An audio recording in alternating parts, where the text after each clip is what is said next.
How's it going, Starseekers? Gotcake here. So you may remember earlier in the year I posted a review for a game called The Bullet, Time of Revenge, and I was swiftly chastised for not knowing that the game was a notorious asset flip that had been floating around the internet in one form or another for the past few years. Now if you aren't aware of what an asset flip is, let me educate you. When you want to create a game but are unable to do so or don't want to produce full assets for it, such as character models, textures or animations, then you can head over to an asset store, one such being the Unity store, and buy some pre-made ones for you to use or edit for your game. Now an asset flip is essentially taking a number of these different assets, jigsawing them all together without making any real changes to the base assets, and then selling the end product as a fully fledged game. Or in the case of The Bullet, Time of Revenge, you simply buy the Hammer 2 Reloaded asset and publish it straight away, only stopping to change the game's name. Hammer 2 Reloaded itself has been published in a number of locations, including several Flash game sites, and it has a listing on Steam by a publisher called RewindApp, who has also flipped a number of different assets, passing them off as games, according to this Reddit post, which I'll leave in the description box below.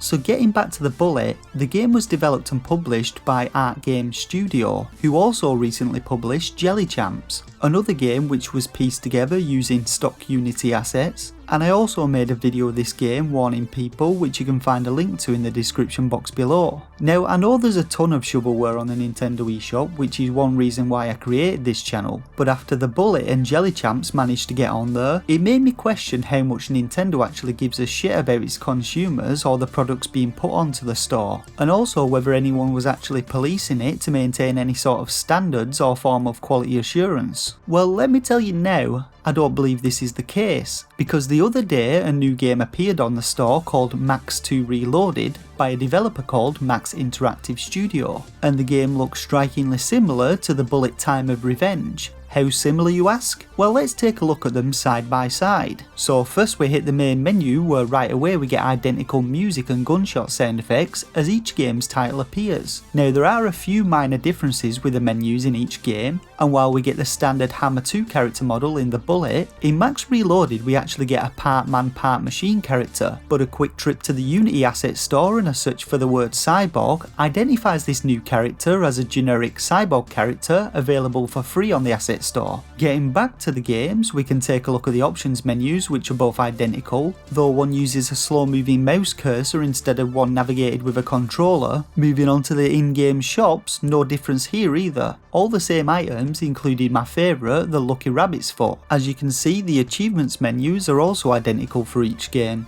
Now The Bullet also has one additional menu which shows you the game's controls, but that's about it. So heading in to actually play the game, and we get the same level select menu, and heading into the game's first level we see that they're also identical. However, the performance in Max 2 seems to be even worse than Bullet, probably due to the more complex cyborg character hogging more processing power. Now flicking through the rest of the game's levels, there also seems to be no changes to either the title or the objectives in each, though there's not a chance I'm playing through all of Max 2's levels to confirm each one's identical. So as you can see, we now have two identical games on the Nintendo eShop from two supposed developers, both of which are asset flips of a game that's been around for years. Now I already confirmed that Art Game Studio has published a number of asset flips, but if we take a look at Max Interactive Studio's profile, we find a number of different games, and taking a look at just a couple of them, I can confirm that they're also just taking assets from the Unity store and publishing them as games. First we have Max Pinball, which uses the same pinball game assets outlined in my video on Pinball Lockdown, which you'll also find linked below, and their other game, called Clash of Camelot, released on Xbox, also uses a number of assets pulled straight off the Unity store with little to no change. So with games and developers like the ones I've highlighted in this video becoming an ever more common sight on the Nintendo Switch eShop, when are Nintendo themselves actually going to step up and take some sort of action against them? As distributors of these games, surely they hold some sort of responsibility to ensure consumers are getting some sort of quality assurance. I mean, I can understand maybe a couple of bad games slipping through the net, but the eShop is rife with shovelware shite, a number of which I've already covered on this channel. I personally think that the Nintendo eShop is slowly heading in the direction of smartphone eShops and Steam, with the sheer quantity of games being published on it every day, and the distinct lack of quality in many of them, and I think it's time Nintendo did something about it.